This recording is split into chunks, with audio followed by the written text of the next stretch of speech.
Salam saudaraku, selamat malam, salam sejahtera bagi kita semua. Salam di dalam kasih-Nya Tuhan kita Yesus Kristus. Oleh karena kemurahan hati Tuhan, kita boleh melangsungkan ibadah Jumat Agung atau ibadah kematian pada tahun 2018 ini. Semua karena kemurahan daripada Tuhan. Jangan sampai kita menyanyiakan kemurahan ini. Biarlah kiranya darah salib memulihkan segala sesuatu, memulihkan hidup, ibadah, pelayanan, nikah, jasmani, rohani, segala sesuatu dipulihkan berkat berkelimpahan.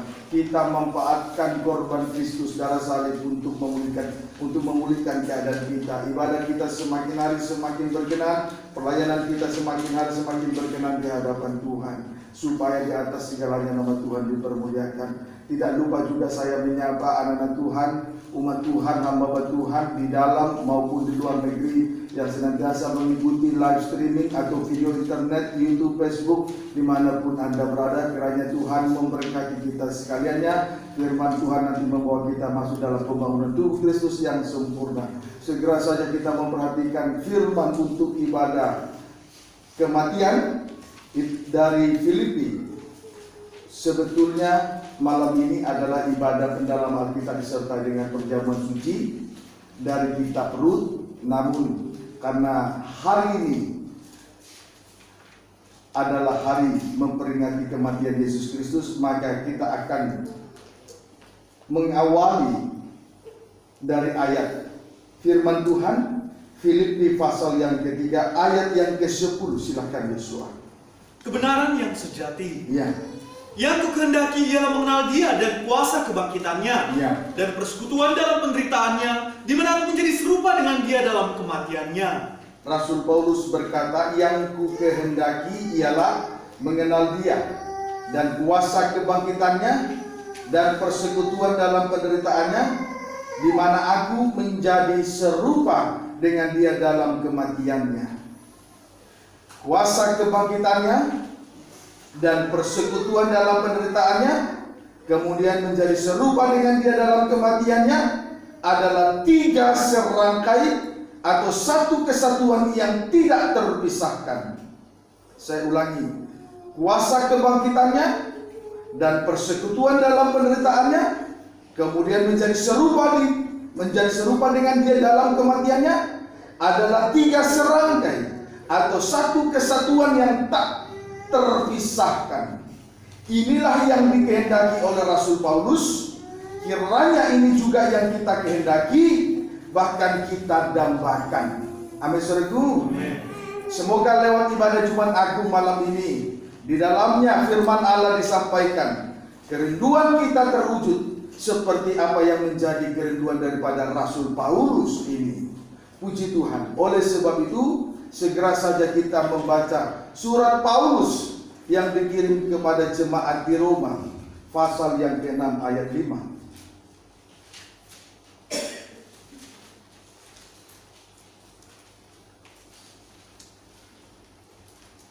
Silakan. Mati dan bangkit dengan Kristus. Ya. Sebab jika kita telah menjadi satu dengan apa yang sama dengan kematiannya, Ya. kita juga akan menjadi satu dengan apa yang sama dengan Ya. kebangkitannya. Puji Tuhan. Jika kita satu di dalam kematiannya, maka kita juga satu di dalam kebangkitannya. Jika Yesus tidak dibangkitkan dari antara orang mati, maka sia-sialah pemberitaan firman Tuhan, sia-sialah ibadah dan pelayanan kita kepada Tuhan, sia-sialah pengorbanan kita selama ini, sia-sialah pengikutan kita kepada Tuhan. Tetapi kenyataannya, Yesus telah dibangkitkan dari antara orang mati, sehingga maut telah dikalahkan. Pendeknya, jika kita satu di dalam kematiannya, maka kita juga satu di dalam kebangkitannya. Amin saudaraku. Tetapi kita juga harus tahu sarana untuk membawa kita sampai kepada pengalaman kematian dan kebangkitan Yesus Kristus. Tetapi kita juga harus mengetahui dengan pasti sarana untuk membawa kita sampai kepada pengalaman kematian dan kebangkitan Yesus Kristus. Filipi pasal 3 ayat 10. Kita kembali memperhatikan Filipi pasal 3 ayat yang ke-10. Oh iya, saya juga tidak lupa menyapa Bapak Pendeta Mama Hik dan Ibu Om Tante. Selamat malam ya. Selamat bersekutu. Tuhan Yesus memberkati kita. Darah Yesus menolong kita semua. Amin, sore Tuhan. Puji Tuhan. Saya belajar untuk menghormati orang tua. Itu saja, titik. Panjang umur diberkati, titik. Filipi, kembali kita membaca Filipi pasal 3 ayat yang ke-10. Demikianlah firman Tuhan. Yang kukehendaki ialah mengenal Dia dan kuasa kebangkitannya, Ya. dan persekutuan dalam penderitaannya, Ya. di mana aku menjadi serupa dengan Dia dalam kematiannya. Jadi untuk sampai kepada pengalaman kematian dan kebangkitan Yesus Kristus diawali dengan persekutuan dalam penderitaannya, yaitu sengsara salib atau aniaya karena firman. Amin, saudaraku. Diawali dengan sengsara salib atau yang disebut juga dengan aniaya karena firman. Lebih rinci kita perhatikan dalam Injil Yohanes pasal yang ke-12. Lebih rinci kita perhatikan di dalam Injil Yohanes pasal 12 ayat yang ke-24 saja. Silakan. Demikianlah firman Tuhan. Ya. Aku berkata kepadamu, Ya. sesungguhnya jika biji gandum tidak jatuh ke dalam tanah dan mati, Jika biji gandum tidak jatuh ke tanah dan mati, terus ia tetap satu biji dia saja. tetap satu. Terus Tetapi jika ia mati, Iya. ia akan menghasilkan banyak buah. perhatikan, jika biji gandum tidak jatuh ke dalam tanah dan mati, ia tetap satu biji saja. Tetapi jika ia mati, ia akan menghasilkan banyak buah. Menghasilkan banyak buah itu berbicara tentang pengalaman kebangkitan Yesus Kristus. Pendeknya, ayat ini menceritakan tentang pengalaman kematian dan kebangkitan Yesus Kristus. Ayat 25 sampai 26. Barang siapa mencintai nyawanya, Ya. ia akan kehilangan nyawanya. Tidak menyangkal diri, tidak memikul salib. Terus Tetapi barang siapa tidak mencintai nyawanya di Ya. dunia ini, Ya. ia akan memeliharanya untuk hidup yang kekal. ayat 26. Barang siapa melayani aku, Ya. ia harus mengikut aku. Ya. Dan di mana aku berada, di situ pun pelayanku akan berada. Terus? Barang siapa melayani aku, ia akan dihormati Bapa. Ya. Syarat untuk melayani dan mengikuti Tuhan adalah titik 2. Rela kehilangan nyawanya. Berarti sangkal diri, pikul salib. Itulah yang dimaksud dengan persekutuan di dalam penderitaannya. Jadi sudah sangat jelas bahwa sengsara salib adalah sarana yang paling indah untuk membawa kita sampai kepada pengalaman kematian dan kebangkitan Yesus Kristus. Amin, saudaraku. Amin. Puji Tuhan. Injil Matius pasal 16 ayat 21.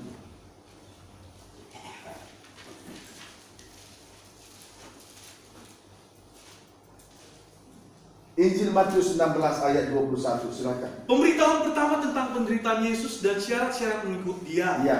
Sejak waktu itu Yesus mulai menyatakan kepada murid-muridnya Ya. bahwa ia harus pergi ke Yerusalem. Dia harus dan- pergi ke Yerusalem. Puji Tuhan, kita saat ini ada di Yerusalem ya. Amin. Yerusalem itu pusat kerajaan damai sejahtera, tempat kita beribadah dan melayani. Itu kota raja besar. Terus, Dan menanggung banyak penderitaan. jadi dalam ibadah pelayanan ada salib, ada sengsara. Jangan heran kalau ibadah tanpa salib itu yang harus kita herankan. Kenapa bisa? Itu yang harus kita herankan. Paham saudara itu? Kalau ibadah ada salib, tidak usah heran. Di Yerusalem memang harus menanggung penderitaan. Yang menjadi keheranan bagi kita, kalau ibadah pelayanan itu tidak ada salib, itu yang membuat kita heran bertanya-tanya. Paham ya? Amin. Tapi kita lanjut. Terus Dari pihak tua-tua, Ya. imam-imam banyak kepala, menanggung penderitaan dari pihak tua-tua, imam-imam kepala, Dan- ahli-ahli Taurat, terus lalu dibunuh mati, terbunuh, terus dan dibangkitkan pada hari ayat ketiga ketiga. yang dibangkitkan. Ayat 20. Ayat 21 tadi ya? Ya. Iya, silakan dulu. Yesus Kristus memberitahukan penderitaannya. Di sini kita melihat Yesus Kristus memberitahukan penderitaannya kepada 12 murid, di mana ia dibunuh dan dibangkitkan pada hari yang ketiga.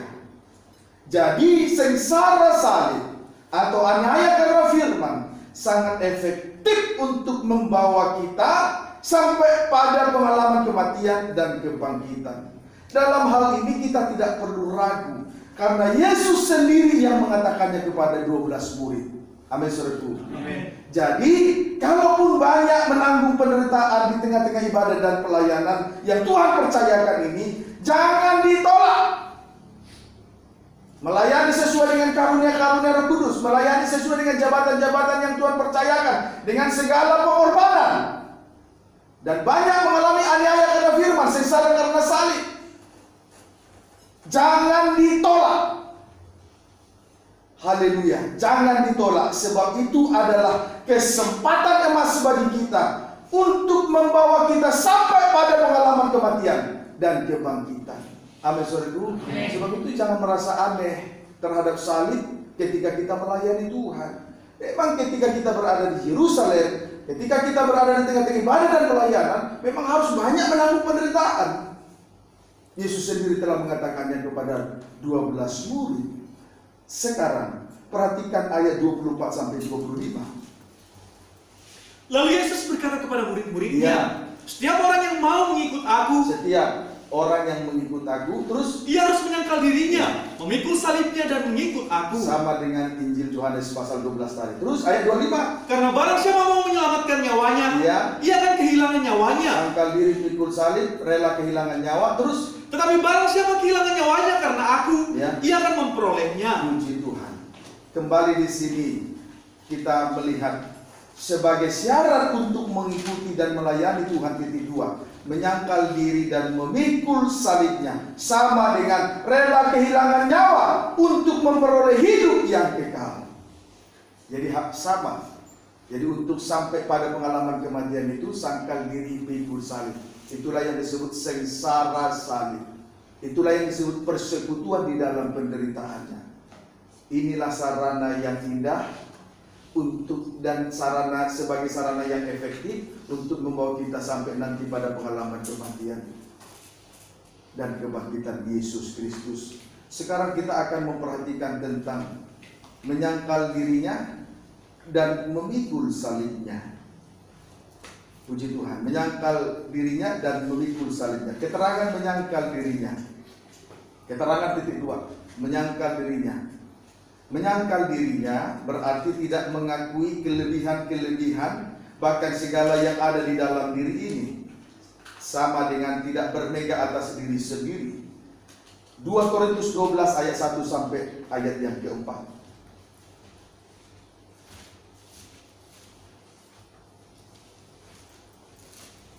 2 Korintus 12 maksud saya ayat 1 sampai dengan ayat yang keempat. 2 Korintus 12 ayat 1 sampai dengan ayat yang keempat. Silakan. Paulus menerima penglihatan dan penyataan.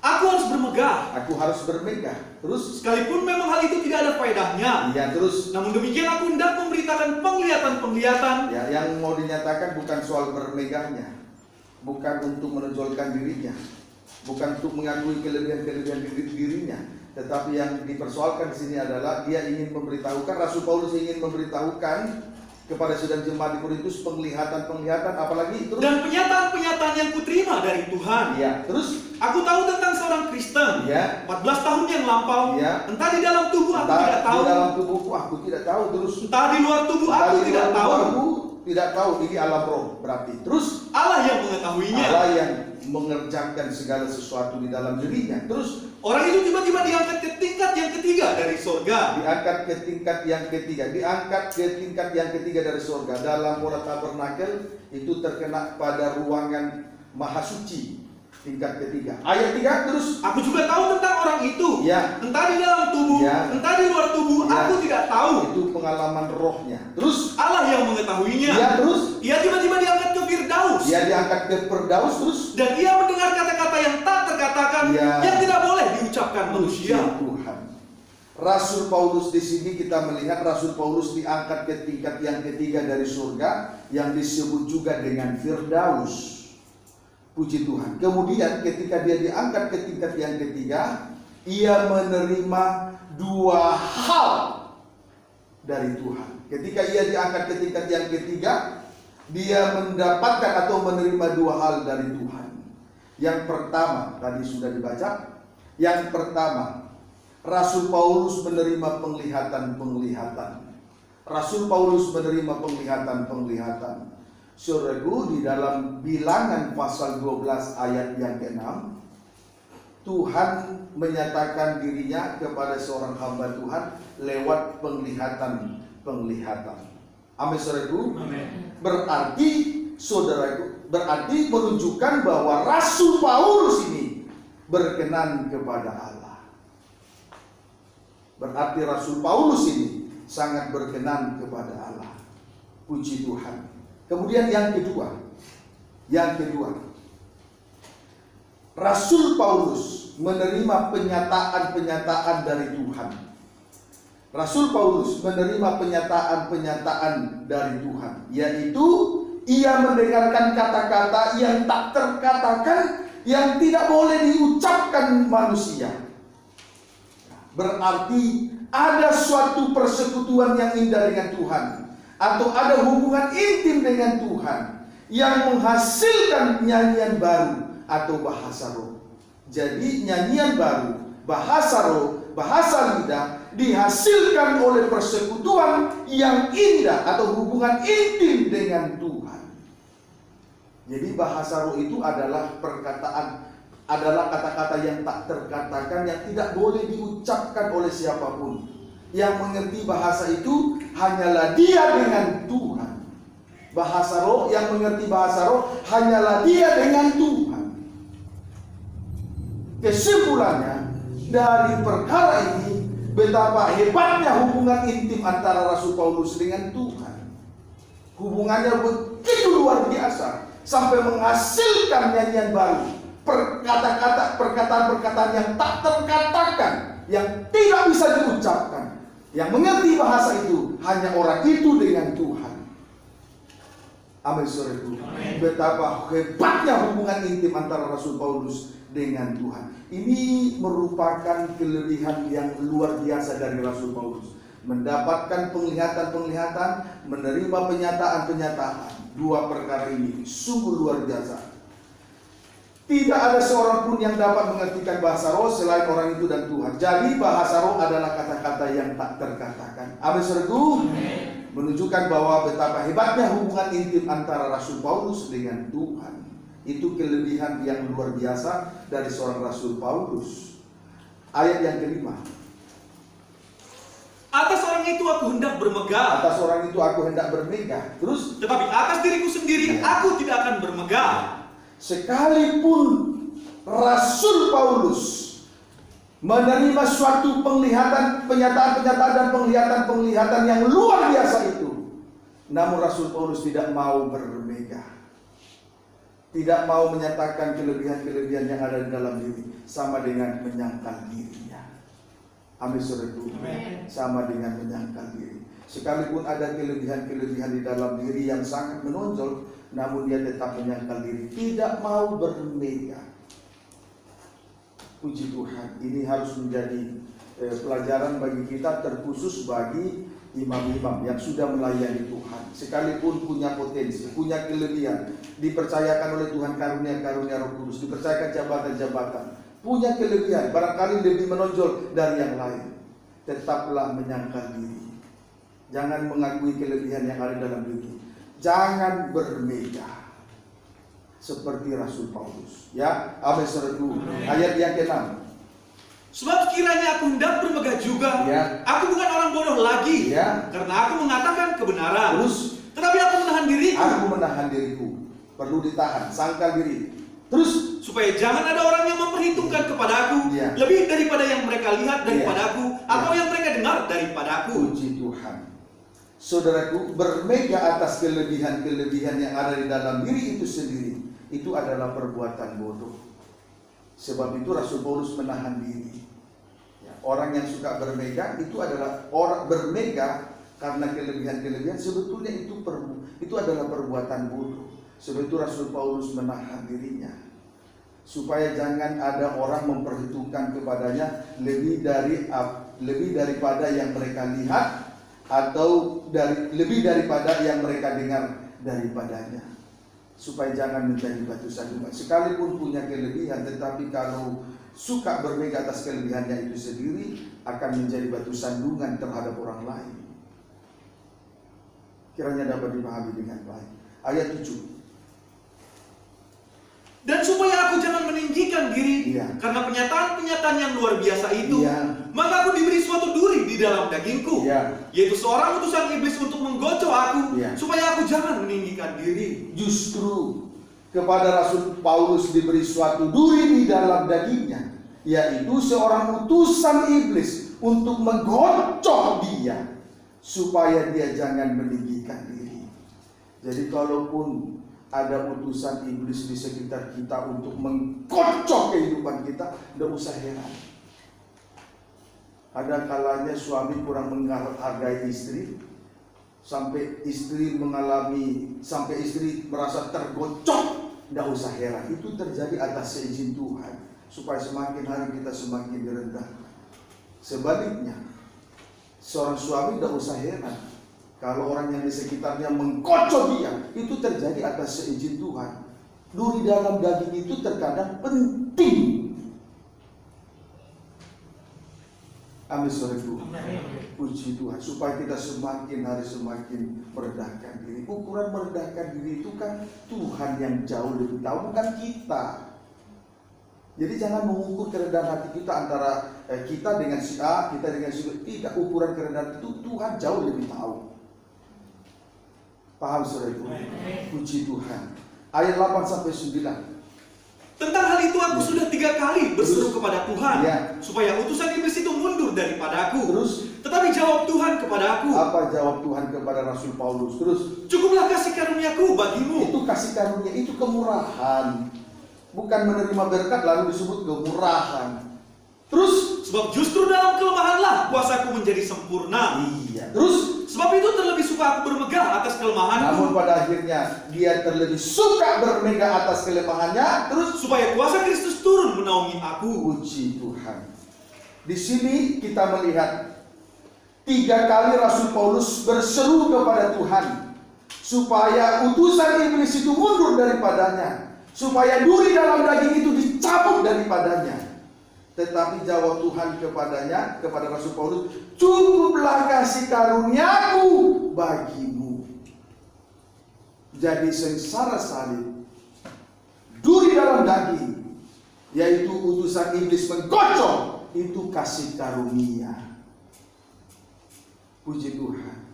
Namun pada akhirnya Rasul Paulus, dia mau bermegah atas kelemahannya, supaya kuasa Kristus turun menaungi dia. Kalau kita bermegah atas kelemahan, kita kuat. Tetapi kalau kita bermegah atas kelebihan, kita lemah. Orang yang bermegah atas kelebihan pada diri sendiri, suka menonjolkan diri, orang seperti ini tidak memiliki kuasa dari surga. Tapi kalau sebaliknya, kalau seseorang bermegah atas kelemahan, atas sengsara salib, orang seperti ini memiliki kuasa dari surga. Puji Tuhan, kuasa Kristus turun menaungi dia kalau seseorang bermegah atas kelemahannya. Ya, ambil sergu. Puji Tuhan, kiranya dapat dipahami, kuasa Tuhan turun menaungi dia. Kalau bermegah atas kelemahan, kita kuat.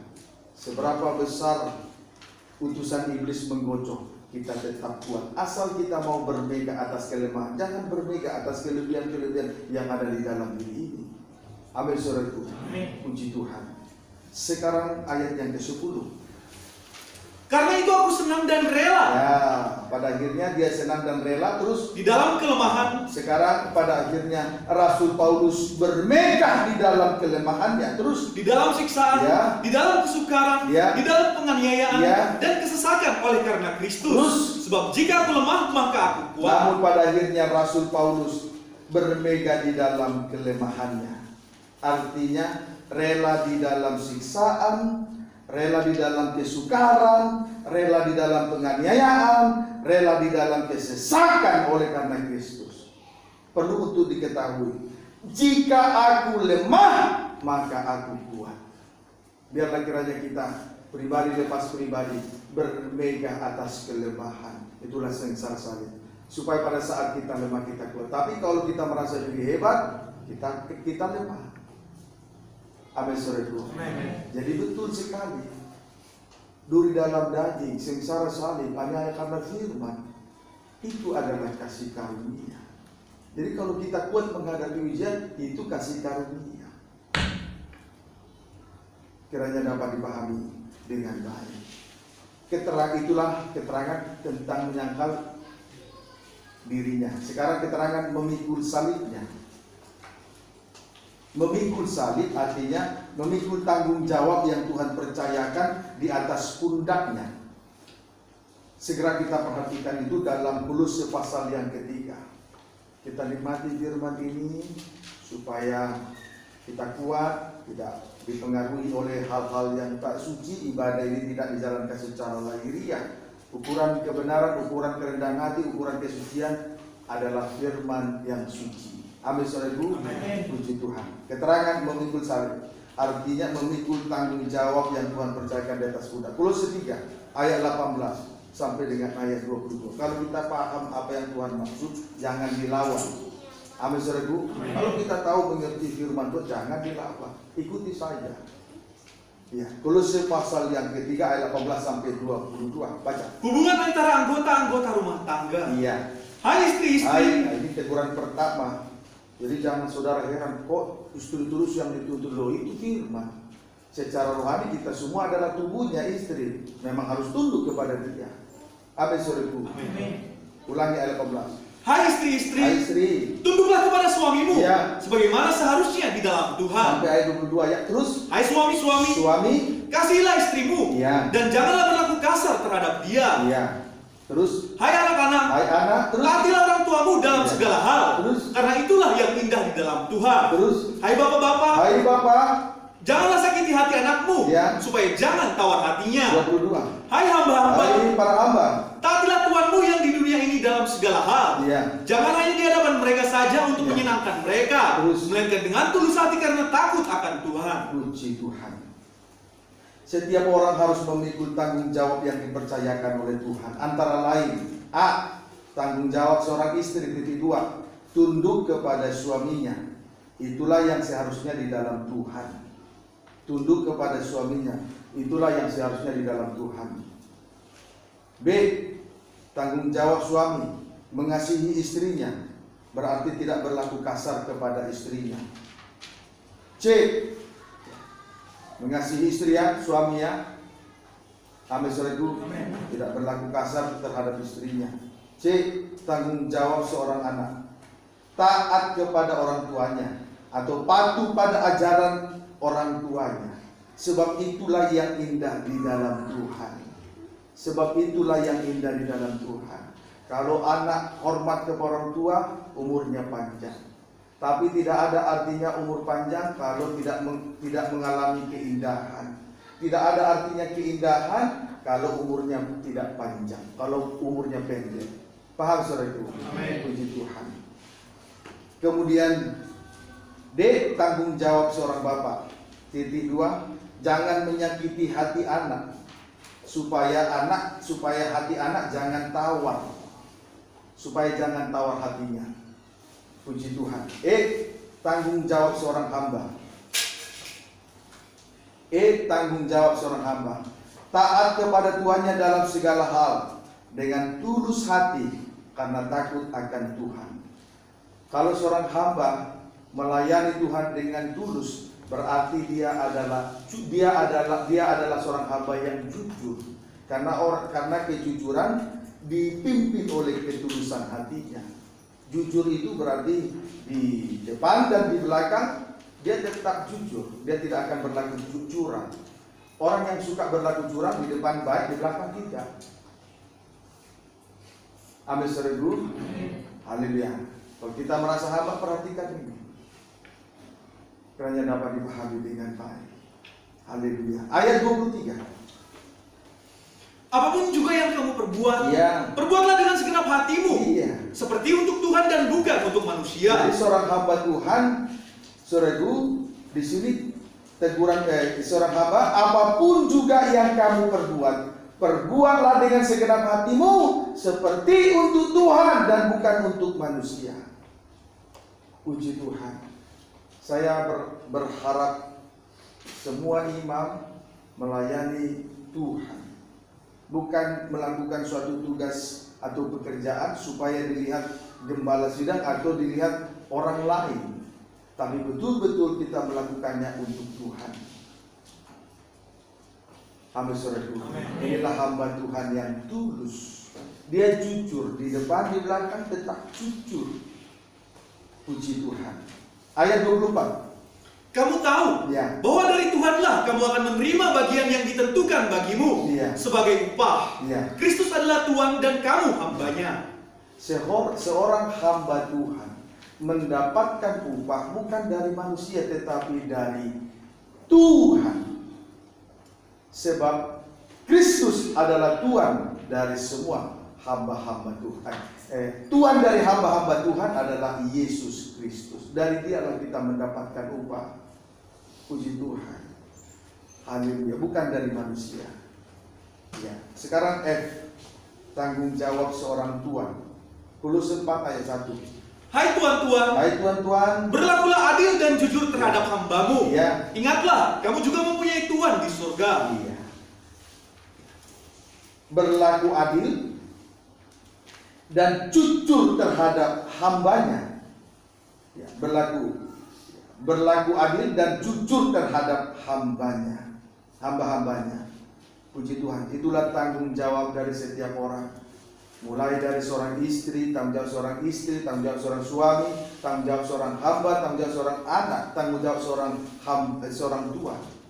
Semuanya tanggung jawab itu harus dipikul di atas pundaknya, supaya semua jadi baik, semua jadi indah. Puji Tuhan.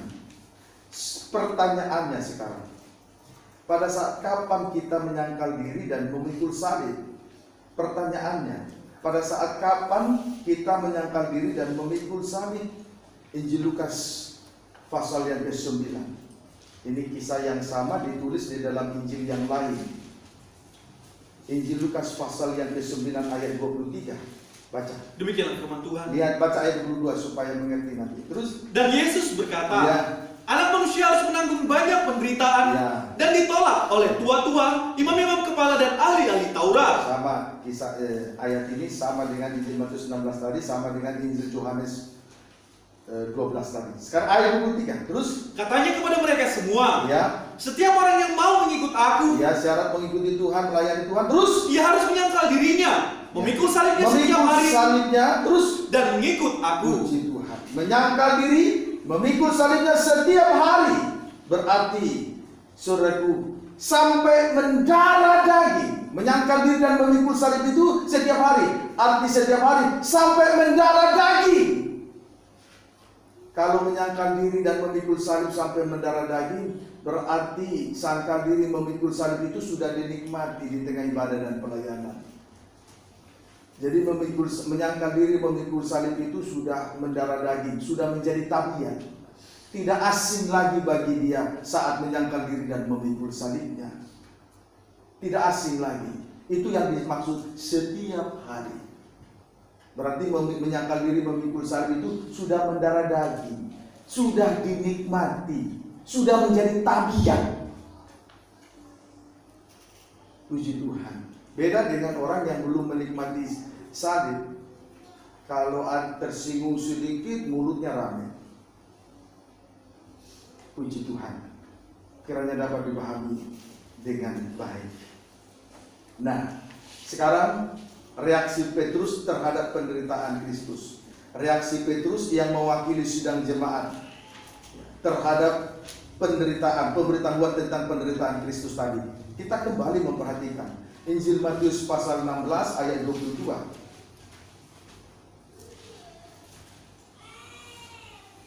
Injil Matius pasal 16 ayat 22. Baca. Demikianlah firman Tuhan. Ya, boleh baca ayat 21. Ya. Sejak waktu itu Yesus mulai menyatakan kepada murid-muridnya bahwa ia harus pergi ke Yerusalem dan menanggung banyak penderitaan dari pihak tua-tua, imam-imam kepala dan ahli-ahli Taurat. Ayat 22 terus. Tetapi Petrus menarik Yesus ke samping dan menegur dia. Inilah reaksi Petrus. Terus katanya, Tuhan, kiranya Allah menjauhkan hal itu. Hal itu sekali-kali takkan menimpa engkau. Petrus pendeknya, Petrus menolak pengajaran salib. Kalau menolak pengajaran salib berarti menyukai ajaran setan. Itu sebabnya Yesus berkata, "Enyahlah iblis." Petrus bukan setan, Petrus bukan iblis. Tetapi yang mau disingkirkan adalah pengertian paham yang dianut oleh Petrus. Amin, saudaraku. Petrus menolak ajaran salib, pengajaran salib. Kalau menolak pengajaran salib, menerima ajaran lain, itu adalah ajaran setan. Itu sebabnya Yesus berkata, "Enyahlah iblis." Sebetulnya Petrus bukan iblis, bukan setan, tetapi paham ajaran yang diterimanya itu yang harus segera disingkirkan. Bagaimana dengan reaksi kita malam ini terhadap pengajaran salib yang kita terima, yang malam ini diberitakan pengajaran salib? Bagaimana reaksi kita terhadap pengajaran salib yang kita dengar, kita terima malam ini? Paham, saudaraku? Puji Tuhan. Haleluya. Dia menggunakan logika, pemikiran manusia daging. Yesus Tuhan, masa disalib? Itu kan logika. Kalau menggunakan logika, sangat bertolak belakang dengan pengajaran salib. Saya kaya, masa disalib? Saya pimpinan di perusahaan, masa disalib? Saya presiden, pejabat tinggi, masa disalib? Itu kalau logika. Dalam Tuhan tidak berlaku logika manusia. Paham, saudaraku? Puji Tuhan. Haleluya. Maka paham semacam ini harus disingkirkan. Pengertian yang semacam ini harus disingkirkan. Justru ada, itu sebabnya tadi di atas tadi saya katakan, kalau di tengah ibadah pelayanan tidak ada salib, ibadah tidak ada salib, pelayanan tidak ada salib, itu yang harus dipertanyakan. Puji Tuhan. Sekarang kita lihat contoh ajaran setan. Paham yang harus disingkirkan. Wahyu 22. Wahyu 22. Wahyu 22. Biarlah kita tetap setia beribadah ya. Amin, saudaraku. Jumlah bertambah-tambah. Renungkanlah firman ini. Wahyu 22 ayat 18 sampai 19. Demikianlah firman Tuhan. Iya.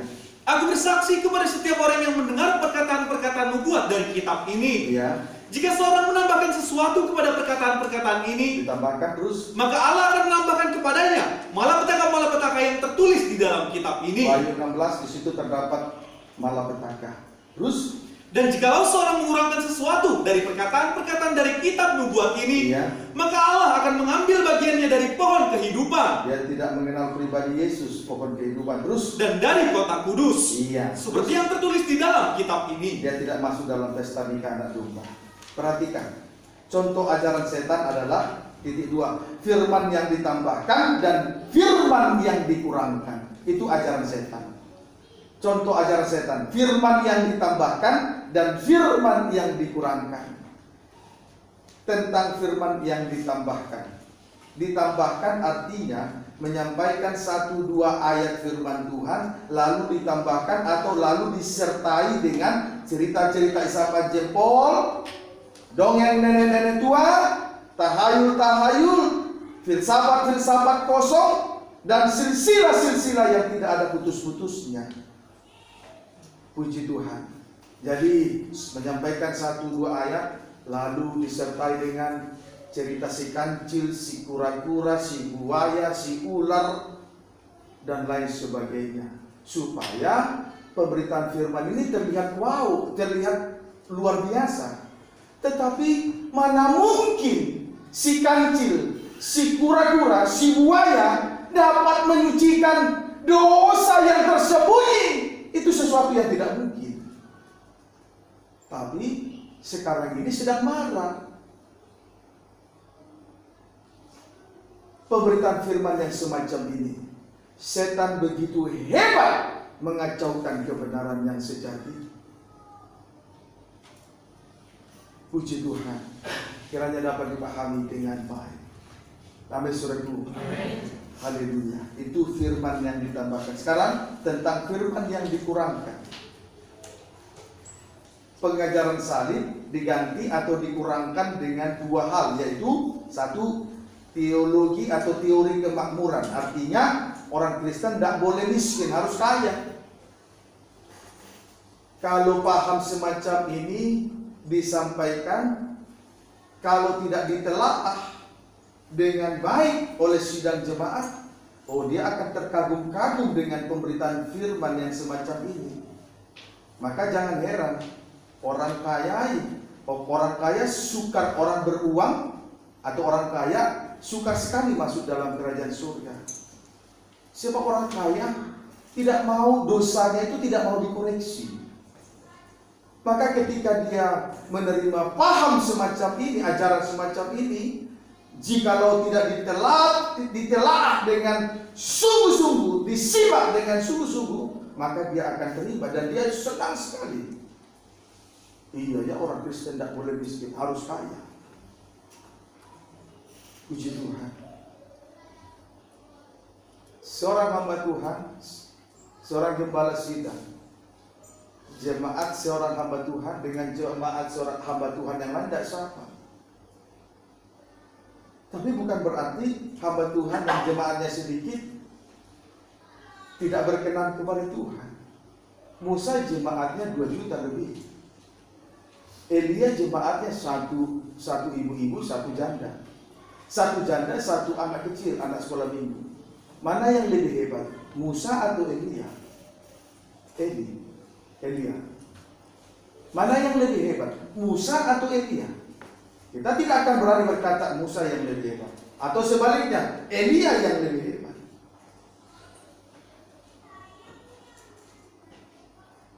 Buktinya justru kedua pribadi ini sekarang ada di surga. Dalam kesempatan Yesus di atas gunung, kedua pribadi ini pernah turun.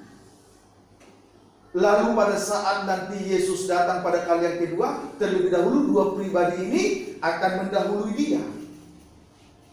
Itu sebabnya mereka disebut pohon zaitun. Dua pohon zaitun menjadi kesaksian. Kehidupan yang durapi menjadi kesaksian. Jadi sebelum Yesus datang kembali sebagai Raja dan memulai dari surga untuk yang kedua kali, terlebih dahulu mereka turun untuk memberi kesaksian-kesaksian. Yohanes Pembaptis disebut juga Elia yang akan datang itu. Sebab dia telah mendahulu, dia diutus terlebih dahulu untuk merintis jalannya Tuhan. Untuk yang kedua kali, Elia juga diutus terlebih dahulu untuk merintis, mempersiapkan jalan bagi dia, untuk meluruskan jalan bagi dia. Mana yang lebih hebat, Musa atau Elia? Paham saudaraku? Puji Tuhan. Kiranya dapat dipahami dengan baik. Tadi firman yang dikurangkan atau pengajar salib diganti dengan dua hal. Tadi yang pertama diganti dengan teori kemakmuran. Artinya orang Kristen tidak boleh miskin, harus kaya. Yang kedua diganti dengan tanda-tanda heran ataupun mujizat-mujizat. Tetapi salib dikecilkan. Saudaraku, berkali-kali saya sampaikan, sejuta kali kita melihat mujizat terjadi di depan mata. Kalau seseorang tidak mau memikul salibnya, tidak ada artinya.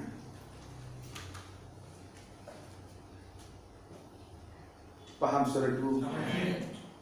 Biar berkali-kali anak Tuhan rubuh dan rubuh, kalau orang itu tidak mau memikul salibnya, tidak ada artinya. Puji Tuhan, kiranya dapat dipahami dengan baik. 1 Korintus 1 ayat 22 sampai 23. Di sini kita nanti akan diluruskan oleh Tuhan. 1 Korintus 1 ayat 22 sampai 23, baca. Demikian firman Tuhan. Ya. Orang-orang Yahudi menghendaki tanda, ya, dan orang-orang Yunani mencari hikmat. Orang Yahudi menghendaki tanda heran ataupun mujizat-mujizat, sementara orang-orang Yunani yang mewakili bangsa kafir mencari hikmat saja. Terus tetapi kami memberitakan Kristus yang disalibkan. Rasul Paulus memberitakan Yesus yang disalibkan. Terus pengajaran salib terus. Untuk orang-orang Yahudi suatu batu sandungan. Orang Yahudi tersandung terhadap berita salib. Terus. Dan untuk orang-orang bukan Yahudi suatu kebodohan. Sedangkan bagi orang Yunani itu pemberitaan salib adalah kebodohan. Terus. Tetapi untuk mereka yang dipanggil Ya. baik orang Yahudi maupun orang bukan Yahudi. Terus, Kristus adalah kekuatan Allah dan hikmat Allah. Rasul Paulus memiliki pendirian yang kuat. Ia tetap memberitakan tentang pribadi Yesus yang disalibkan. Sekalipun orang Yahudi hanya menghendaki tanda-tanda heran dan orang Yunani hanya menghendaki hikmat, sehingga pemberitaan firman tentang salib bagi orang Yahudi adalah suatu batu sandungan, karena mereka tidak hidup di dalam salib. Yang mereka hendaki hanyalah tanda heran ataupun mujizat-mujizat. Sedangkan bagi bangsa kafir yang diwakili oleh Yunani, pemberitaan firman tentang salib atau melayani dengan memikul salib sambil diri pikul salib adalah suatu kebodohan, karena menghabiskan waktu. Bagi dia lebih utama di dunia dengan bekerja cari uang daripada melayani dengan sangkal diri pikul salib. Itu suatu kebodohan. Kalau hanya mengerti firman tapi tidak mau melakukan, sama seperti ahli Taurat, sehingga bagi dia pengajaran salib adalah suatu kebodohan. Semoga dapat dipahami dengan baik. Amin, saudaraku. Puji Tuhan. Haleluya. Tapi di sini kita melihat Rasul Paulus tidak terpengaruh dengan keinginan bangsa orang Yahudi dengan orang Yunani. Saya pun belajar untuk itu.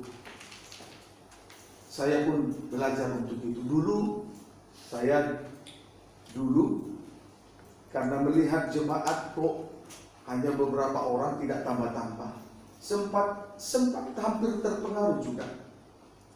Ingin merubah cara-cara pelayanan, dengan menggunakan pemanis-pemanis supaya jiwa-jiwa bertambah.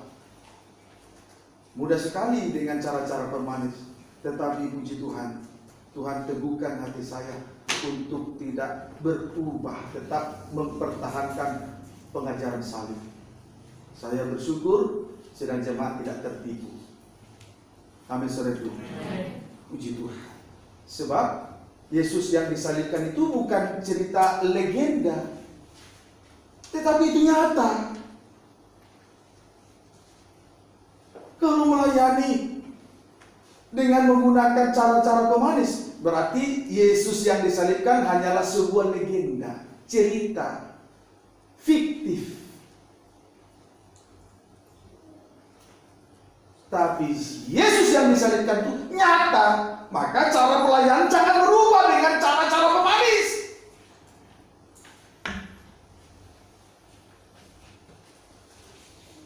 Amin, saudara.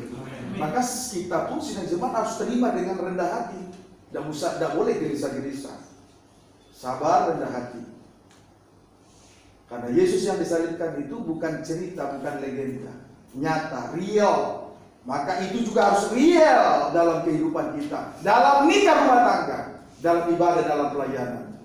Amin, saudaraku. Puji Tuhan. Haleluya. Nah, sekarang itulah tadi ajaran setan. Firman ditambahkan dan dikurangkan. Kerugian kalau menerima firman yang ditambahkan itu, nanti kepadanya ditambahkan malapetaka yang tertulis dalam kitab Wahyu pasal 16. Kemudian kerugian kalau menerima firman yang dikurangkan, daripadanya akan diambil pohon kehidupan serta kota kudus. Berarti tidak layak masuk dalam pesta nikah anak domba. Amin, saudaraku. Puji Tuhan. Sekarang ciri-ciri menerima pengajaran salib. Ciri-ciri apabila seseorang menerima pengajaran salib.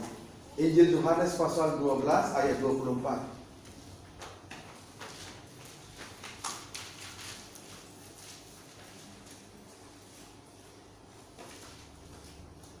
Injil Yohanes pasal 12 ayat yang ke-24, baca.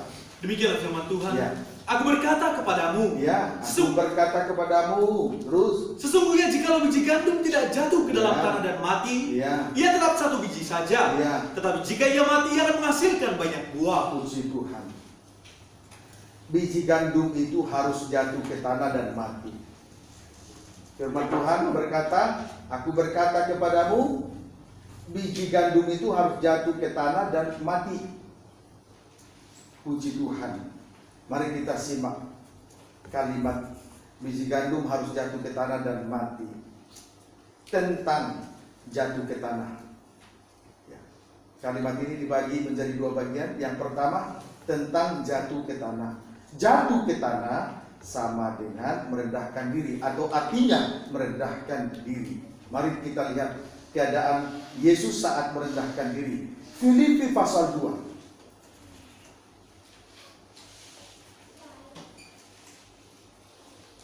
Kita simak, kita ikuti, pasti nikmat. Tapi kalau putus-putus, tidak ada nikmatnya. Filipi pasal 2, ayat 6 sampai dengan ayat yang ke-8. Baca. Demikianlah firman Tuhan. Ya. Yang walaupun dalam rupa Allah, terus tidak menganggap kesetaraan dengan Allah itu sebagai milik yang harus dipertahankan. Tidak mempertahankan hak sebagai milik yang harus dipertahankan, terus dia lepaskan semuanya itu. Terus melainkan telah mengosongkan dirinya sendiri dan mengambil rupa seorang hamba, dan menjadi sama dengan manusia. Dan dalam keadaan sebagai manusia, terus ia telah merendahkan dirinya dan taat sampai mati, bahkan sampai mati di kayu salib. Dalam keadaan sebagai manusia, Yesus telah merendahkan dirinya. Dalam keadaannya sebagai manusia, Yesus telah merendahkan dirinya. Puji Tuhan. Haleluya. Untuk merendahkan dirinya, Yesus harus melepaskan segala miliknya. Untuk merendahkan dirinya, maka Yesus harus terlebih dahulu melepaskan segala miliknya. Sama dengan mengosongkan diri. Coba ulangi Filipi pasal 2 ayat 6 sampai Filipi 2 ayat yang ke-7 dulu, langsung terus. Melainkan telah mengosongkan ayat 6 baca. Yang walaupun dalam rupa Allah tidak menganggap kesetaraan dengan Allah itu sebagai milik yang harus dipertahankan. Terus melainkan telah mengosongkan dirinya sendiri dan mengambil rupa seorang hamba dan menjadi sama dengan manusia. Dan dalam keadaan sebagai manusia, ia telah merendahkan dirinya dan taat sampai mati, bahkan sampai mati di kayu salib. Di sini kita melihat dalam Yesus dalam keadaan sebagai manusia, Yesus telah merendahkan dirinya. Tetapi untuk merendahkan dirinya, terlebih dahulu Yesus melepaskan segala miliknya. Berarti sama dengan mengosongkan diri. Mengosongkan diri berarti berada di titik nol. Kosong berarti berada di titik nol. Puji Tuhan. Kalau titik nol, mengosongkan diri, kalau kita berbicara tentang mengosongkan diri atau titik nol, kalau kita buat diagram horizontal dan vertikal, maka titik nol berada pada poros atau sentralnya salib. Puji Tuhan. Ya. Perhatikan, ini alat peraga ya. Perhatikan sungguh-sungguh. Ini kalau kita buat diagram horizontal, kemudian ditambahkan diagram vertikal. Titik nolnya itu ada pada porosnya salib. Ada di tengah-tengah poros sentralnya salib. Titik nol. Amin, saudaraku. Puji Tuhan. Kiranya dapat dipahami dengan baik. Haleluya. Pendeknya, titik nol adalah sentralnya salib, atau sentralnya ibadah salib, atau pelayanan salib adalah titik nol. Jadi ibadah salib dan pelayanan salib sentralnya adalah titik nol. Puji Tuhan. Kiranya dapat dipahami dengan baik. Amin, saudaraku. Puji Tuhan. Jadi perhatikan sini. Kalau misalnya dalam diagram itu, pada vertikalnya ada angka 1, naik ke atas 2, berarti itu ketinggian hati. Kalau dia sudah lepas dari sentralnya salib, porosnya salib, titik nol, pada vertikal itu ada angka 1, ada angka 2, itu ketinggian hati. Sebaliknya, pada vertikal itu ada angka 1 ke bawah, angka 2 dan ketiga, itu negatif. Itu namanya minder. Biasanya kalau orang sombong, saat ada uang dia sombong, tapi saat tidak ada uang dia minder. Itu sisi vertikal. Paham saudaraku? Kemudian pada sisi horizontal, angka 1 ke kanan, angka 2 terus. Semakin jauh dia, semakin banyak angkanya, dia akan semakin terpisah dari sesamanya. Amin saudaraku. Akan semakin terpisah dari sesamanya. Kemudian kalau dia negatif sebelah kiri daripada horizontal itu, angka 1, negatif 1, negatif 2, negatif 3, maka dia semakin dingin mengasihi sesama.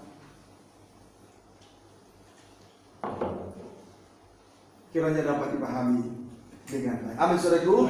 Kalau pada vertikal keluar naik angka 1, angka 2 itu kesombongan hati.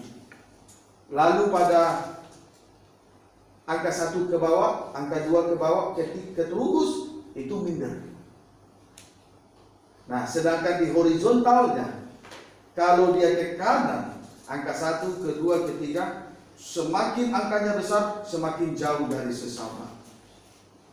Kemudian kalau minnya, angka 1, ke 2, angka 3, artinya semakin dingin dalam hal mengasihi sesama. Paham saudaraku? Maka memang ibadah salib, pelayanan salib harus tetap pada sentral salib. Titik nol, tetap merendahkan diri.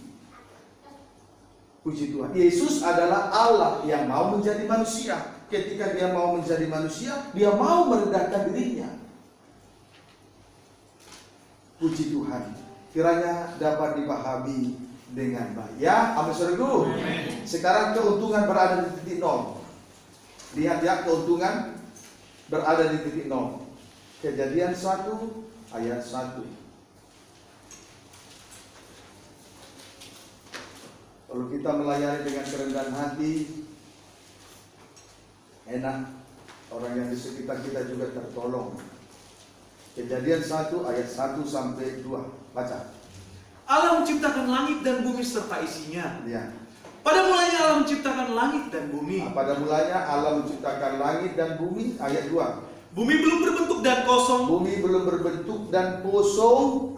Terus gelap gulita menutupi samudera raya. Gelap gulita menutupi samudera raya. Terus dan roh Allah melayang-layang di atas permukaan roh air. Allah melayang-layang di atas permukaan air. Perhatikan, roh Allah melayang-layang di atas permukaan air. Artinya penuh dengan Roh Kudus.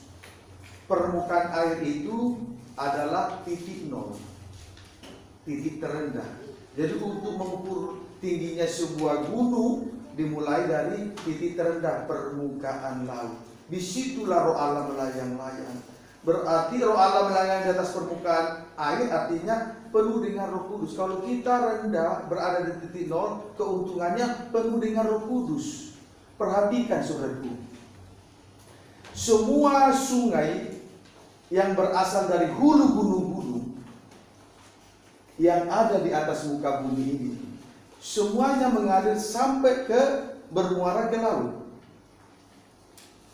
Sungai apa saja akan bermuara ke laut. Artinya, kalau hamba Tuhan melayani dengan segala kerendahan hati, keuntungannya adalah dia menjadi muara daripada Roh Kudus. Roh Kudus itu mencari dataran rendah, tidak pernah mencari dataran tinggi. Sebab itu biarlah kita melayani dan berada di titik nol. Ibadah salib, pelayanan salib berada di titik nol, supaya kita menjadi muara dari Roh Kudus. Puji Tuhan. Itu keuntungannya kalau melayani di titik nol.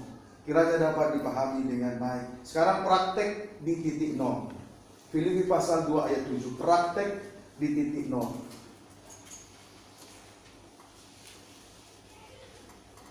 Dulu saya kalau dengar firman tidak bisa menikmati firman.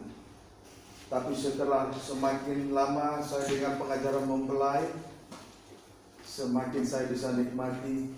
Semakin lama semakin bisa saya nikmati. Ini dulu awal-awal ya. Akhirnya lama-lama mudah sekali hati saya tersentuh oleh pengajaran salib. Puji Tuhan. Dan akhirnya tidak lama kita mudah sekali mengakui segala kekurangan kita. Amin saudaraku. Puji Tuhan. Baik, keuntungan. Tadi praktek, tadi sudah keuntungan berada di titik 0, sekarang praktek di titik 0. Filipi pasal 2 ayat 7. Demikianlah firman Tuhan. Ya. Melainkan telah mengosongkan dirinya sendiri dan mengambil rupa seorang hamba dan menjadi sama dengan manusia. Puji Tuhan. Mengambil rupa seorang hamba, bukan mengambil rupa seorang tuan. Jadi praktek berada di titik 0, mengambil rupa seorang hamba, bukan mengambil rupa seorang tuan. Puji Tuhan. Kalau mengambil rupa seorang tuan, oh susah sekali menghambakan diri, susah merendahkan diri. Nah ini praktek di titik 0, saudaraku, mengambil rupa seorang hamba, bukan mengambil rupa seorang tuan. Dalam bahasa Yunani, hamba berarti doulos, artinya tidak ada hak atas diri sendiri selain tuannya. Puji Tuhan, tidak ada hak atas dirinya sendiri selain tuannya. Saudaraku, perlu untuk diketahui, kita semua telah ditebus dari cara hidup yang sia-sia, dosa warisan. Harganya telah lunas dibayar oleh darah Yesus Kristus. Maka otomatis kita tidak berhak lagi atas diri sendiri selain Yesus Kristus. Maka seseorang yang sudah ditebus, yang sudah mengalami ketebusan, sudah mengerti harga dari sebuah ketebusan, orang semacam ini tidak semena-mena lagi di dalam hidupnya, tidak sesuka hati lagi melakukan dosa. Kalau dia sudah mengerti harga ketebusan, dia tidak sesuka hati lagi melakukan dosa, karena dia sudah ditebus dari cara yang sia-sia oleh darah yang mahal. Harganya sudah lunas dibayar, maka dia tidak akan berhak lagi atas dirinya selain Yesus. Dia Tuhan dari setiap hamba-hamba Tuhan. Kalau orang masih sesuka hati melakukan kejahatan, kenajisan, dia tidak mengerti arti ketebusan. Ukurannya firman, bukan kebenaran kita. Amin. Gitu. Ayo, jangan semena-mena lagi melakukan kesalahan. Ya, amin saudaraku. Kalau sudah mengerti arti ketebusan oleh darah salib, tidak boleh lagi semena-mena dalam hidup ini. Tidak boleh ngomong sembarangan lagi. Tidak boleh melangkah seenaknya saja. Tidak boleh melakukan kejahatan, kenajisan seenaknya lagi. Melayani pun tidak boleh sembarangan. Biarlah kiranya kita melayani atas dasar dengar-dengaran, bukan atas dasar karena kita pintar dan mampu. Karena kita sudah ditebus oleh darah Yesus, darah yang mahal. Jadi kita tidak berhak lagi atas diri sendiri selain Yesus Kristus. Dialah Tuhan dari semua hamba-hamba Tuhan. Amin saudaraku. Amin. Kiranya dapat dipahami dengan baik. Itulah tentang jatuh ke tanah. Sekarang tentang mati. Mati artinya tidak hidup menurut hawa nafsu daging. Sama dengan daging tidak bersuara lagi. Sama dengan tidak membuka mulut. Yesaya 53 ayat 7. Ayo belajar untuk mengerti arti sebuah ketebusan, supaya kita jangan sembarangan berbuat kejahatan, kenajisan, baik dalam pemikiran atau keinginan di hati. Yesaya 53 ayat 7. Demikianlah firman Tuhan. Ya. Dia dianiaya. Terus, tetapi dia membiarkan diri ditindas. Terus, dan tidak membuka mulutnya. Terus, seperti anak domba yang dibawa ke pembantaian, seperti hidup domba yang keluh di depan orang-orang yang menggunting bulunya, ia tidak membuka mulutnya. Puji Tuhan. Perhatikan di sini ya. Dia dianiaya, tetapi dia membiarkan diri ditindas dan tidak membuka mulutnya. Tidak membuka mulut atau tidak menurut hawa nafsu daging, berarti tidak mempersalahkan orang yang salah dan tidak membenarkan dirinya sekalipun benar. Itu namanya tidak membuka mulut. Jadi tidak membuka mulut atau tidak hidup menurut hawa nafsu daging, berarti strip pertama tidak mempersalahkan orang yang salah. Strip yang kedua tidak membenarkan dirinya sekalipun benar. Itu sebabnya dia dianiaya, tetapi dia membiarkan diri ditindas, tidak buka mulutnya. Puji Tuhan, pengalaman salib dimulai dari Taman Getsemani. Di situ dia sudah tersakiti. Mulai daripada hamba-hamba daripada imam besar yang menangkap Yesus. Diawali dengan ciuman palsu daripada Yudas. Tapi tetap mulut tidak terbuka. Tidak mempersalahkan yang salah, tidak membenarkan diri sekalipun benar. Sampai nanti berada di tiga pengadilan. Yang pertama imam besar Kayafas, Mahkamah Agung, Mahkamah Agama. Pengadilan yang kedua Pilatus, pengadilan yang ketiga Herodes kembali ke Pilatus. Di situ dia tidak mendapat keadilan. Di situ dia difitnah, dipersalahkan, diolok-olok. Tetapi mulut tidak terbuka. Tidak mempersalahkan yang salah, dia tidak membenarkan diri sekalipun dia benar. Amin, saudaraku. Puji Tuhan. Kiranya dapat dipahami dengan baik. Itu arti mati. Haleluya. Tidak membuka mulutnya.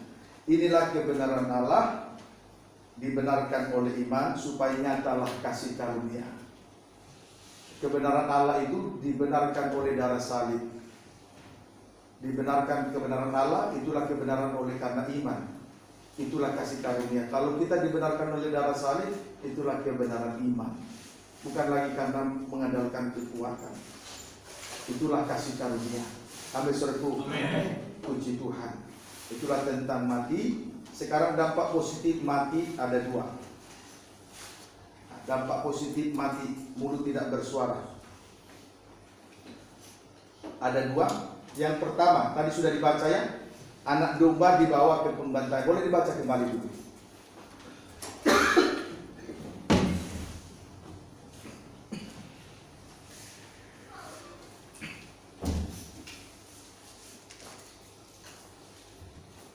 Baca ayat 7. Dia dianiaya, tetapi dia membiarkan diri ditindas.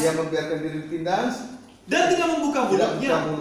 Tidak mempersalahkan yang salah, tidak membenarkan diri sekalipun benar. Kemudian dampak positifnya. Dampak positif mati ada dua.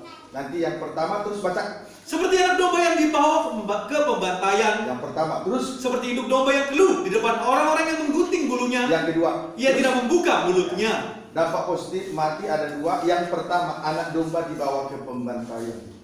Titik. Dibantai berarti potongan-potongan daging itu, potongan-potongan daging yang dipersembahkan di atas mezbah korban bakaran itu dapat dinikmati. Potongan-potongan daging yang dipersembahkan di atas mezbah korban bakaran itu dapat dinikmati. Itu menuju kepada tubuh dan darah Yesus Kristus. Dialah anak domba yang dibantai di atas kayu salib. Amin, saudaraku. Amin. Puji Tuhan. Haleluya. Yohanes pasal 6 ayat 52 sampai 58. Injil Yohanes pasal yang ke-6 ayat 52 sampai 58. Demikianlah firman Tuhan. Ya. Orang-orang Yahudi bertengkar antar sesama mereka dan berkata, bagaimana ia ini dapat memberikan dagingnya kepada kita untuk dimakan? Bagaimana anak domba memberikan dagingnya? Terus? Maka kata Yesus kepada mereka, aku berkata kepadamu, sesungguhnya jikalau kamu tidak makan daging anak manusia dan minum darahnya, kamu tidak mempunyai hidup di dalam dirimu. Anak domba dibantai, tubuh dan darah Yesus. Terus?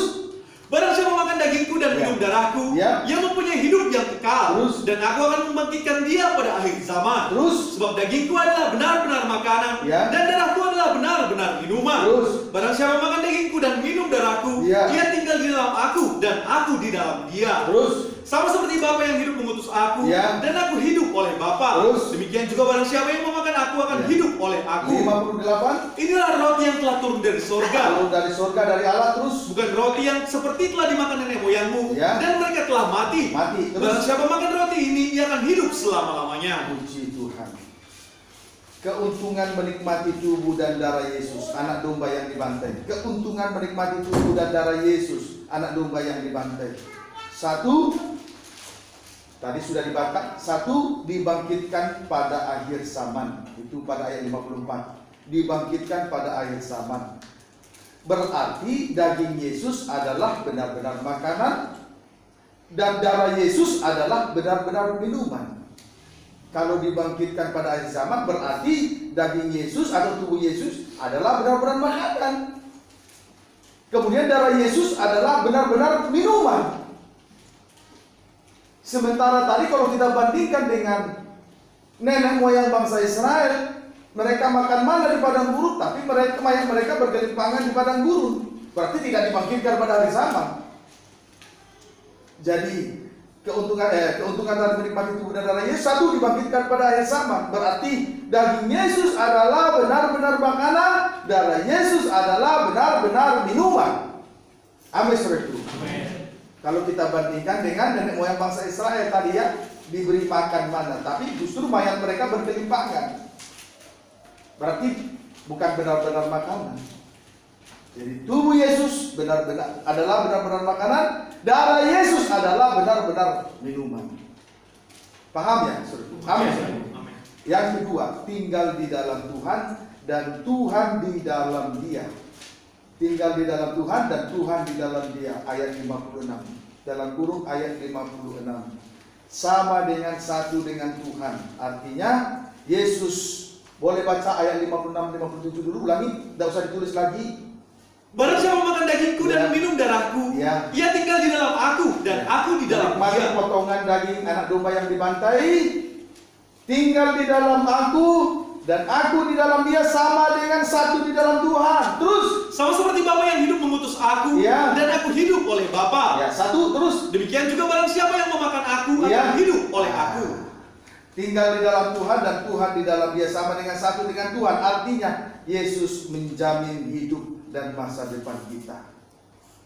Amin, saudaraku. Yesus menjamin hidup dan masa depan kita akan hidup oleh aku. Berarti Yesus menjamin hidup, Yesus menjamin masa depan.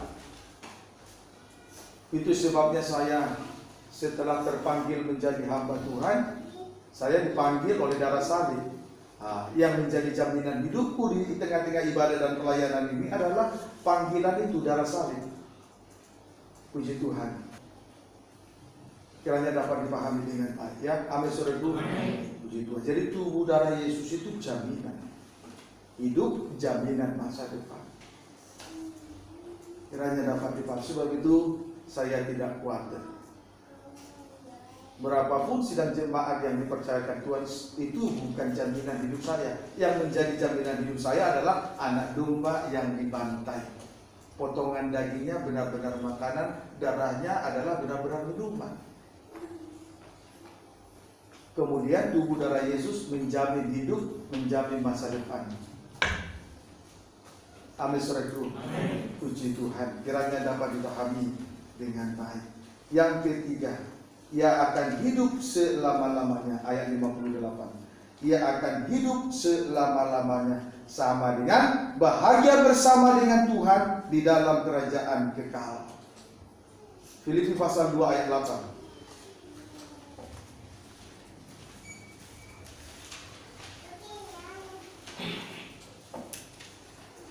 Filipi pasal 2 ayat 8. Demikianlah firman Tuhan. Dan dalam keadaan sebagai manusia, ia telah merendahkan dirinya dan taat sampai mati, bahkan sampai mati di kayu salib. Jadi dalam keadaan sebagai manusia, ia telah merendahkan dirinya, kemudian taat sampai mati, bahkan sampai mati di atas kayu salib. Puji Tuhan. Dampak positif mati yang kedua, tadi dampak positif mati yang pertama, sekarang dampak positif mati yang kedua. Kita boleh membaca kembali Yesaya 53, kalau saya ditulis, tidak perlu ditulis, kita hanya membaca kembali. Yesaya 53 ayat yang ke-7, baca kembali ya. Demikian firman Tuhan. Dia dianiaya, tetapi dia membiarkan diri ditindas dan tidak membuka mulutnya. Mati, daging tidak bersuara, mulut tidak terbuka. Dampak positif pertama, terus seperti anak domba yang dibawa ke pembantaian. Dampak positif yang kedua, seperti hidup domba yang keluh di depan orang-orang yang menggunting bulunya. Yang kedua, dampak positif mati yang kedua, orang-orang menggunting bulu induk domba. Yang kedua, orang-orang menggunting bulu induk domba. Artinya dosa disucikan dan diampuni oleh kasih dan kemurahan Tuhan. Puji Tuhan. Haleluya. Dosa disucikan dan diampuni oleh kasih dan kemurahan Tuhan. Tadi anak domba dibantai, itu menuju kepada tubuh dan darah Yesus. Tubuh Yesus benar-benar makanan, darah Yesus benar-benar minuman. Sedangkan yang kedua, orang-orang menggunting bulu induk domba. Artinya dosa disucikan dan diampuni oleh kasih dan kemurahan dari Allah Bapa.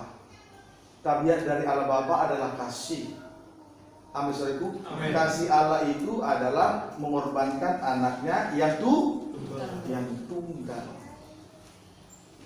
Haleluya. Jadi yang kedua, orang-orang menggunting bulu induk domba. Artinya dosa disucikan dan diampuni oleh kasih dan kemurahan dari Allah Bapa. Induk domba, Allah Bapa. Anak domba, itulah Yesus Kristus yang dibantai. Tubuh darahnya benar-benar makanan dan minuman. Induk domba itu menuju kepada Allah Bapa, tabiatnya kasih, menutupi, mengampuni dosa kita semua. Amin, saudaraku. Kegunaan kasih, saya ulangi, satu, menutupi banyak sekali dosa, tidak perlu dibaca. 1 Petrus 4 ayat 8. Dua, sebagai pengikat yang mempersatukan dan menyempurnakan. Kolose 3 ayat 14. Tidak usah dibaca. Amin, saudaraku. Amin. Kita membaca Yesaya 1 ayat 18 yang berkaitan dengan orang-orang menggunting bulu induk domba.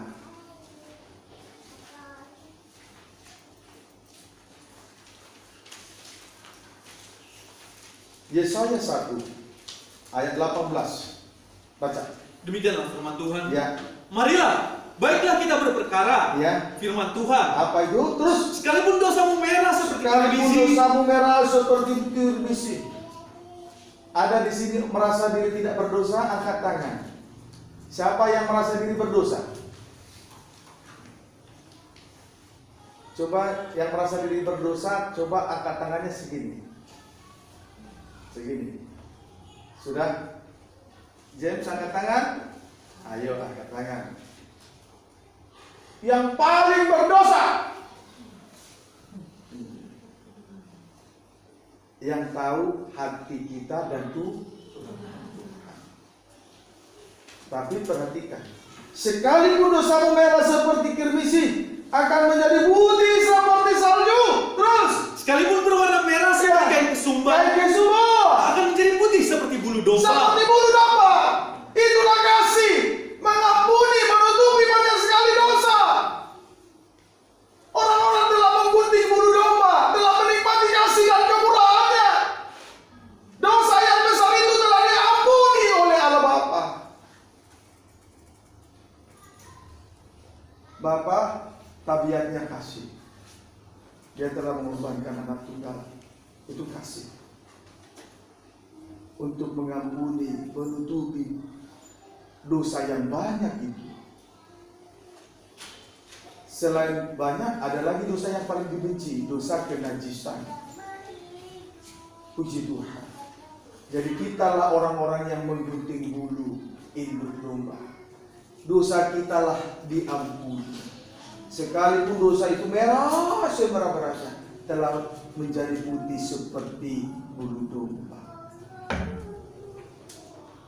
Kiranya dapat dipahami dengan baik. Kita bahagia karena Yesus yang disalibkan, Yesus telah disalibkan 2018 tahun yang lalu. Itu bukan suatu cerita atau legenda fiktif, tetapi itu nyata. Itu yang patut kita syukuri malam ini. Itu sebabnya kita ada malam ini dan kita mengingat kematian Yesus Kristus. Itulah yang disebut ibadah Jumat Agung. Kiranya dapat dipahami dengan baik. Sebagai ayat tambahan, di dalam 2 Korintus pasal yang keempat,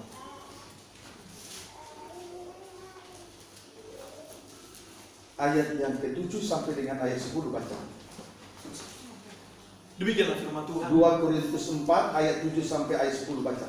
Tetapi harta ini kami punyai dalam bejana tanah liat. Harta bejana tanah liat. Terus supaya nyata bahwa kekuatan yang melimpah-limpah itu berasal dari Allah, bukan dari diri kami.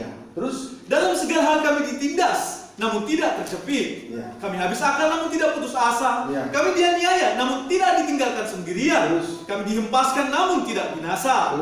Kami senantiasa membawa kematian Yesus di dalam tubuh kami, supaya kehidupan Yesus juga menjadi nyata di dalam tubuh kami. Harta di dalam bejana tanah liat. Itulah memiliki kekuatan yang melimpah-limpah. Harta dalam bejana tanah liat adalah kekuatan yang melimpah-limpah. Puji Tuhan. Bejana tanah liat itu seperti vas bunga, di tangan dia aman, tapi begitu lepas dari tangan dia akan hancur berkeping-keping. Tetapi di dalam bejana tanah liat ada harta, yaitu kekuatan yang berlimpah-limpah, sehingga dalam segala hal kami ditindas namun tidak terjepit, kami habis akal namun tidak putus asa, menghadapi jalan buntu tetapi tidak putus asa, seperti bangsa Israel. Dalam kejaran bangsa Israel, bangsa Mesir, mereka sudah berada di tepi laut dan berlaut. Ke depan tidak ada jalan keluar, jalan buntu. Ke kanan padang gurun sama, ke kiri padang gurun sama. Mesir sudah ada di belakang. Tapi saat menghadapi jalan buntu, Tuhan buka jalan. Dia angkat tongkat, tinggikan korban Kristus, lalu taruh di atas laut terbelah dua. Amin, saudara. Puji Tuhan. Itu kekuatan yang berlimpah-limpah, harta dalam bejana tanah liat. Kemudian dihempaskan, kemudian dianiaya, namun tidak ditinggalkan sendirian. Strip yang keempat, dihempaskan namun tidak binasa. Ayat 10. Kami senantiasa membawa kematian Yesus di dalam tubuh kami. Inilah harta dalam bejana tanah liat. Ada di dalam pengalaman kematian. Daging tidak bersuara. Amin, saudara.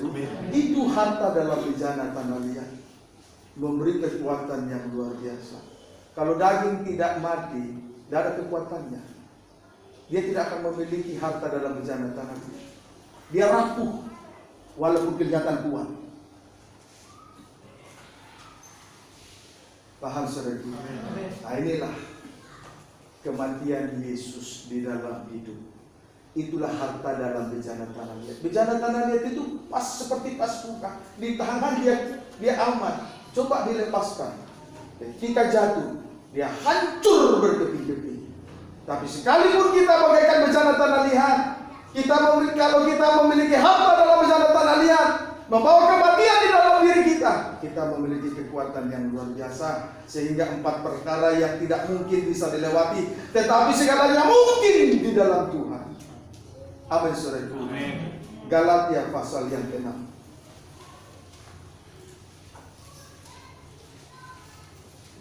Ayat 17 saja, baca. Demikianlah firman Tuhan. Ya. Selanjutnya, janganlah ada orang yang menyusahkan aku. Jangan lagi ya, satu dengan yang lain jangan menyusahkannya. Amin, saudaraku. Amin. Suami jangan menyusahkan istri. Istri jangan bikin susah suami. Sidang jemaat jangan lagi susah bikin gembala. Gembala jangan bikin susah sidang jemaat. Satu dengan yang lain jangan saling bikin susah. Amin, saudaraku. Terus, karena pada tubuhku ada tanda-tanda milik Yesus. Iya, pada tubuhku ada tanda milik Yesus, membawa kematian, sehingga memiliki harta dalam bejana. Ya, amin, saudara. Puji Tuhan. Tuhan Yesus memberkati kita semua.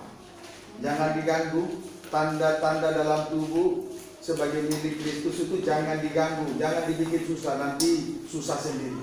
Ya, amin, saudara. Puji Tuhan. Kita akhiri ibadah kita ini. Tuhan Yesus memberkati kita semua.